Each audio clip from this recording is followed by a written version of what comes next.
kuva namenya story y'umuntu bagiye bongeramo ibirwara nka 500 amafaranga akamushiraho amasambi biki byose akagurisha oya ese nabijya umuhanya rero nawe nabona avuga ko utabishaka oya ntabyo ushaka ngewe gahunda afite n'iriya nakubwiye gahunda afite niyo kwihorera kuri rugamba nkamubabaza kunacyo mfashije nkaba nangiye gusara neza ahubwo abantu bo mu rugo nta kintu ushaka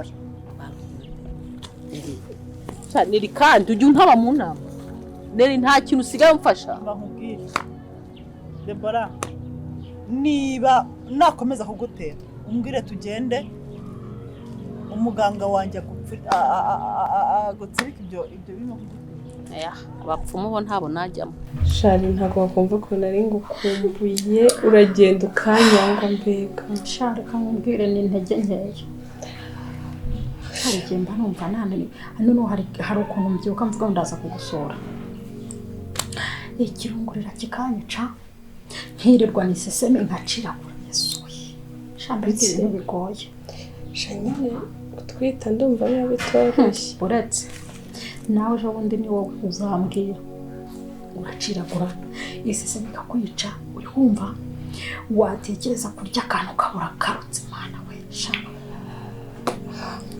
none sari inda yawe isigaje nk'igihe kingana iki ngo byawe shano nameze make tu make shamba numva mfite amatsiko yego kwerekana nyine umugabo wawe ari boga mba nibaza kana muzabyara shana kabangamira koze ushakoraho mbara ntakabangamira arimba barije none ubwiza umugabo wawe afite mba mbona muzabyara umwana mwiza oye kunari boga share kamukinde nanjye mfite amatsiko iyo umwana nzaba ariko nagiye guca muri eko ni mwiza shaho ni munini cyo biragaragara mba ndeba inda yawe ukuntu uba wabuze amahwemo nta kwica reba do ubucyunzwe gitangiye kuza maze ubu gutya nifashe ntabwo byoroshye nese basi womeze candaho nyine ni bya bindi byanjye urabizi nababuze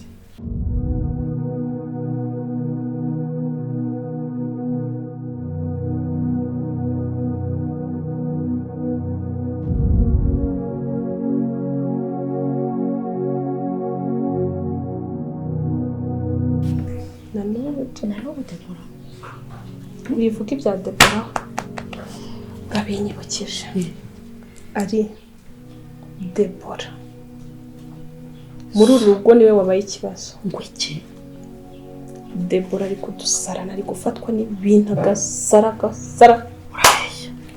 agakanura amaso agaturufuza nk'umuntu urwaye igicuri ngo iki uwo niwe Deborah noneho uri muri uru rugo none se yabaye iki ntumbaza abazimu bamuteye twese twahangayitse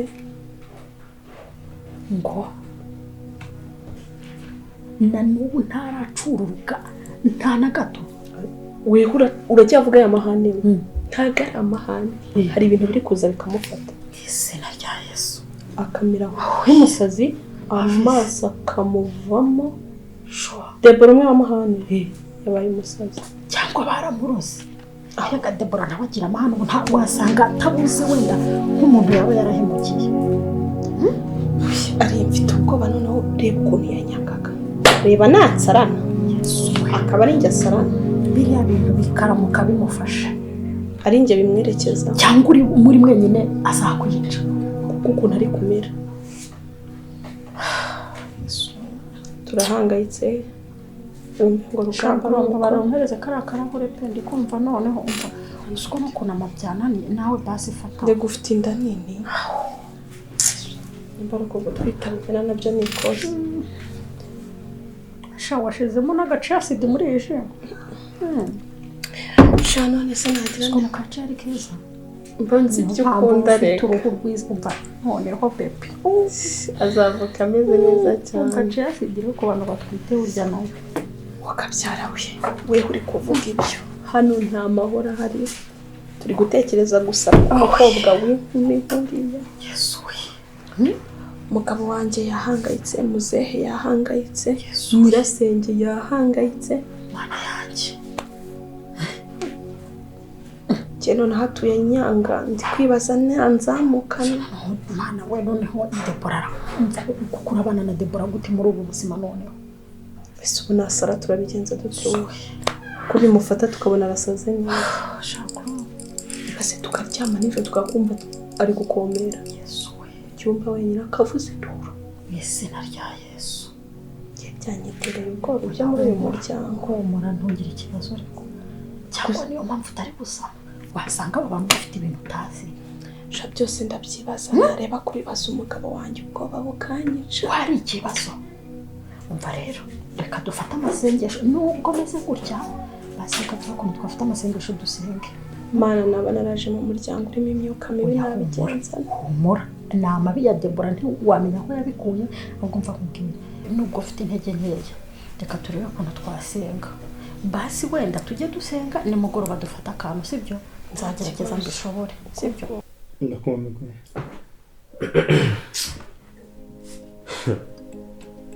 reka ngushimire kabisa umuntu w'umugabo uzi gufata umwanzuro ushobora kwibaza impamvu ndimo kubwira amagambo ariko ufite meaning, ufite impamvu, ufite n'ubusobanuro bukomeye cyane. Nta kimwe naguhisha wabize inshuti yanjye. Ikintu ngushimira rero ni ikintu gikomeye cyane ko utarongoye NELLY.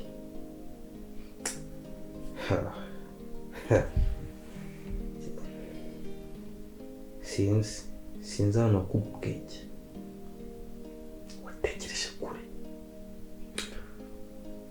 Okay. Asante sana. Karibu. Asante sana kabisa. Yani kutarongora NELLY. Burya bizimo hari cyane. Kuko ngira ngo iyo byose nagiranaga nawe byose nakubwiraga. Reaction biza wagiraga narazibonaga. Ariko nanjye mu nyurabwenge yanjye mu myaka 3 twari tumaranye.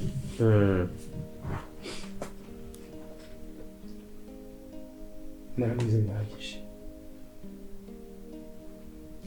NELLY wagira ngo avuka ku bantu bafite uburwayi bwo mu mutwe. Kuko ntabwo ibintu akora ntabwo ari we ubyikoresha kuko cyangwa se akaba afite wa mudayimoni mubi wongereho cyane. Ariko ubwiza bwa NELLY buratari housing. Housing ni mwiza. Ariko burya kora mu mutima w'umuntu burya Imana yagize banga. Rugamba rero wafashe ibintu byinshi cyane. Ariko we NELLY yaratsekeje one day yamagaye inshuro nk'ebyiri ishatse kungura. Ako yarafashe nka ruswa. Ati dukirane deal uko tukinnye 100,000. Aransebya ngo ndi umukene ngo ndakubitwayo nakwiswe ndakwiyambaza ukamfasha ndabate of course nakazi mfite ni wowe gakesha. Anyibutsa ubuzima mbayemo ko ndi umusabirizi. Ati yanyura mu buzima bubi kamiyumba 100 ngakugambanira ngagusenyera. Tegera bikoze. Ariko ibintu namubwiye nawe ko bidashoboka. Mubwira ko wamfashije byinshi cyane. NELLY yageze kuri stage ushaka kunyica. Nuko washaka gusenya bice muri njye ko turi inshuti. Handa atekereza ngo nzi weakness zawe nzaho ukomeye aho woroshye ashaka kumfatirana uko mbayeho muri situation y'ubuzima mbayemo. Ariko narabyanze. Nagusenya. Nagusenya. Ariko ibintu namubwiye nawe ko bidashoboka. Mubwira ko wamfashije byinshi cyane. Ariko njye nariyemeje ndavuga ati nzarya duke ndyame kare.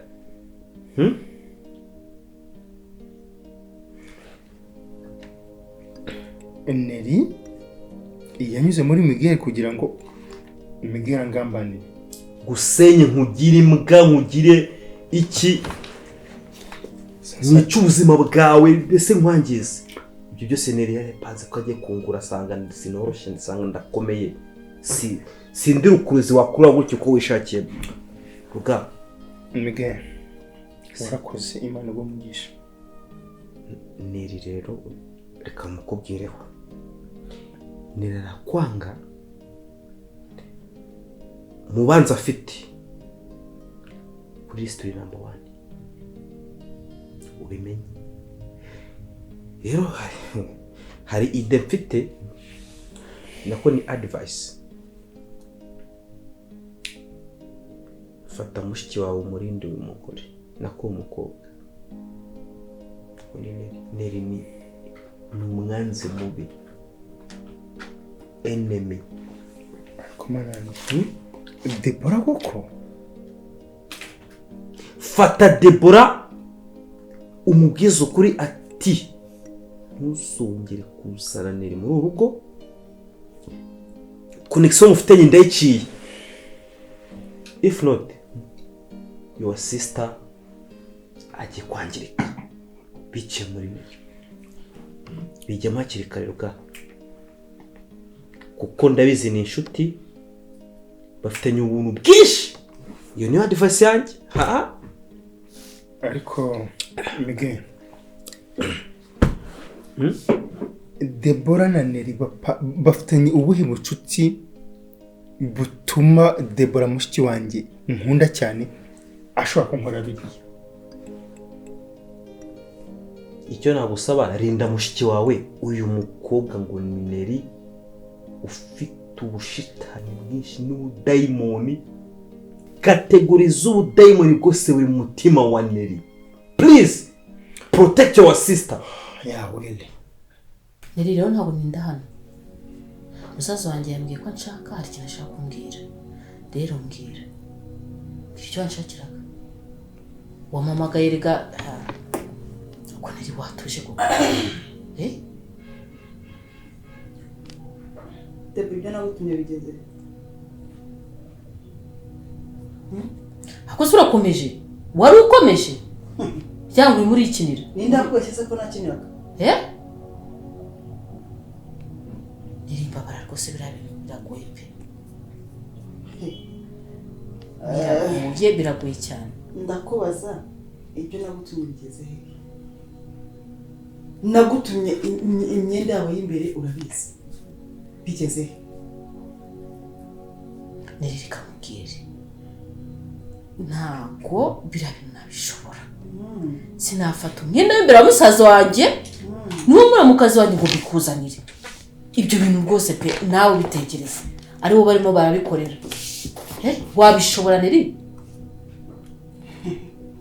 Oya tubwizanye ukuri. Ntabwo wabishobora. Ko yakari ibyanjye ntiwabishobora. Oya urabizi. Ko wishese.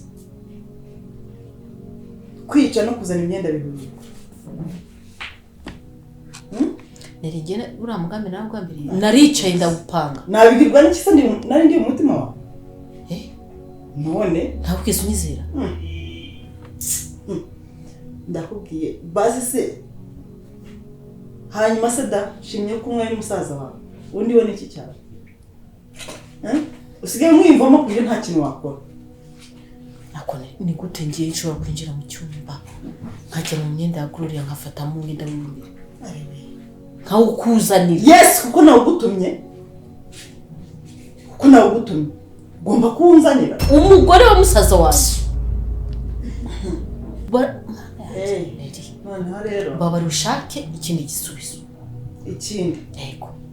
Ushaka ikindi gisubizo pe. Kitari gufata imyenda ya musaza wanjye y'imbere n'umugore we ngo mbikuzanire. Nukuri pe ibyo bintu binteye umeza. Ngaho ndebira. Arebe. Kutageze urumeza surimo kwica. Cyangwa ujye ubyibagirwa.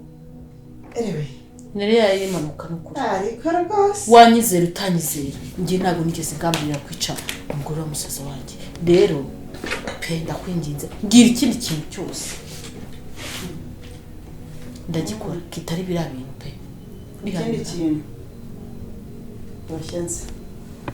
Niba ikindi cyo wagikora ndaje.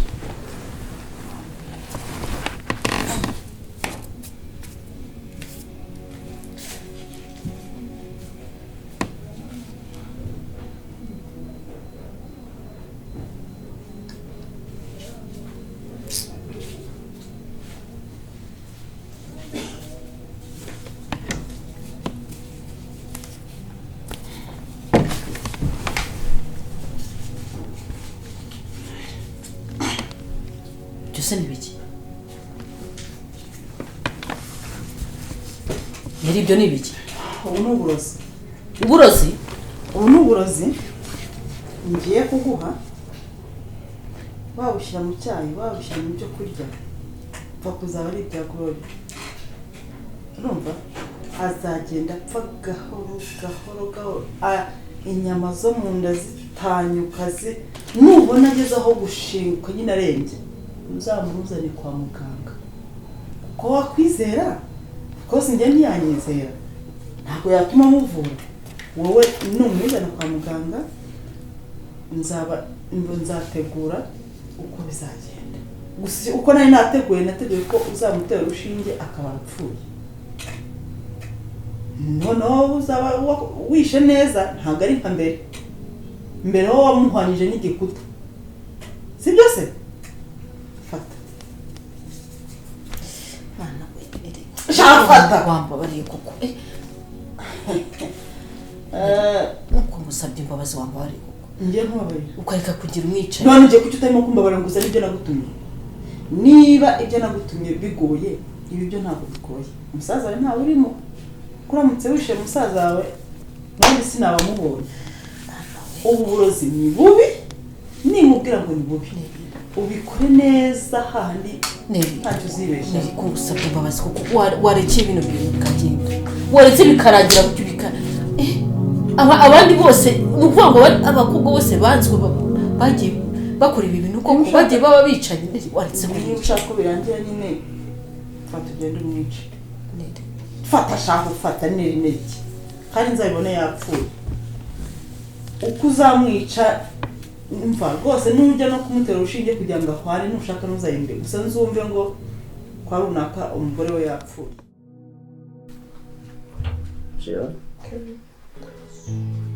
Iyo nagiye ku kazi kirimo gutya pano bari ari ijoro rito nuko wandusha kubera akazi kaba karaguhera nimba nirakukumbuye ngo shyira akantu ongera ushire wagiye ureka wowe ukoza gutya arimo gusa ngo urambika wanyuzwe ongera ese shiri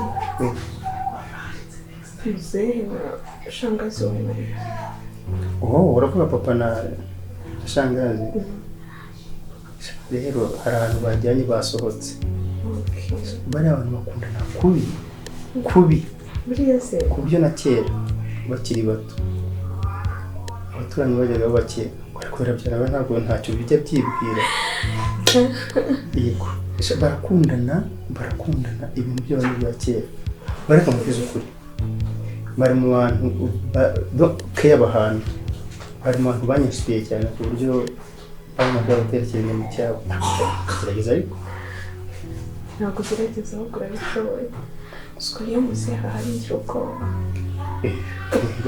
reka papa ni igi yanjye mwana shashe ntabwo wabyumva ntinya ko kwisanzura kubera ko numva umutima umugore wanjye nawe umugabo wawe nta mpamvu utanisanzura ahubwo iyo unisanzura nibwo papa yishima ahubwo shami nibagiye gutuma shami ku muhanda tuja ku mutu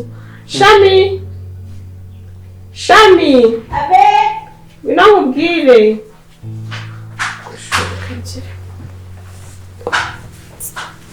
iyo turi kumwe mana yanjye ubona ngo utume shami Ndumva ko turya ubugari n'isambaza, reka mutume isambaza ku muhanda. Isambaza ariko zarabuze. Oya. Ndetse n'ubugari bisaba ko ushaka kujya kuri semoke utuma agenda agerageza rero. Shami ndamwizeye sibyo? Agenda ku muhanda banguke. Mbona igenda gutekera. Isambaza ndagikiro ari nizo baraza gukawusha nkazira aho ngaho. Uzane nyinshi. Kubwo babwiza idakawushije.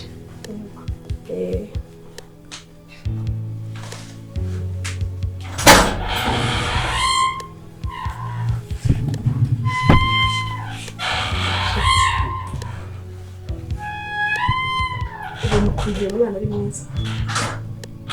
Shami se. Yes, Shami ni mwiza. Umukobwa wubaha. Umukobwa umubwira. Ashyira ibintu mbese yaranje ibintu uko bigomba kuba. Mbese nawe mbona urugo rwe ruzaba rwiza. Shiri ntabwo ari ibyo ndi kuvuga. Ukuntu agaragara ni icyuki. Afite ubwiza karemano uramureba ukabona ni umukobwa mwiza nyine. Ese icyuki ni icyuki? Ndumva nanjye natwaye kuko ari mwiza ndumva ari sawa. Shiri. Waretse Shami akatubyarira. Quoi? Chérie? Shiri, Shami ni mwiza. Qu'est-ce que tu me racontes? Njyewe njyana na Shami. Ariko Shami ntukayusuzuguza gutyo. Shiri none surabona byararangiye. Ariko Shami kubera ubwiza afite yatubyarira ni ukuri. Tukazamwishyura. Shami non. Shiri wibabara. Iryo jambo urisubiza aho urikuye. No, Shiri wibabara mbabarira unyumve kandi wanyumva. Njyewe Rugamba yikuyana na Shami. Shiri azatubyarira nituraheza tumwishyure. Uriya mwana ni mwiza naramwitegereje guhera kurwara kugeza ku musatsi. Afite ubwiza karemano. Gutatatubyara. Ese warebye ubona ibyo bintu wumva bikwiriye? Umugore mfite ni wowe kandi Imana izaduha urubyaro. Urabyumva? Ryari. Shiri reba imyaka tumaze. Dutegereze. Imyaka ari n'abamara 10. Ubu se Sara na Abraham byagenze. Barese ko tumumva muri Bibiliya twarababonye wacureka. Oya no. Shiri ushatse wanyumva. Ntuzongere n'umunsi nuko iki kintu. Chérie.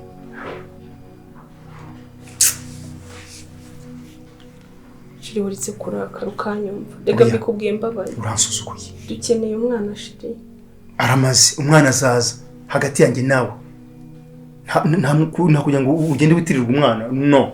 Njyewe nawe Imana yashyize urukundo hagati yacu urumva. Izaduha n'urubyaro. Hari mpamvu Imana akoze ibi ngibi. Ariko iki kintu sinzonye no kucyumva. Urisubiza aho urikuye. Shiri kutabyara kwacu ko mbona ntacyo babikubwiye ko. Ariko se niteye. Urajya nkora iki ngewe? Nese wanyumvisha ubusabe bwanjye. Tegereza Imana izaduha urubyaro. Ubwo se zitwa iki? Urumva zitwa iki? Ese urumva igikomere waba umuhaye ibyo binabaye? Kugira ngo ubyare umwana narangiza umwana ye kukwitirwa. Shiri nta yandi mahitamo mfite pe kandi imyaka ibaye myinshi tubana nta mwana. Akazi uzayimutere nawe.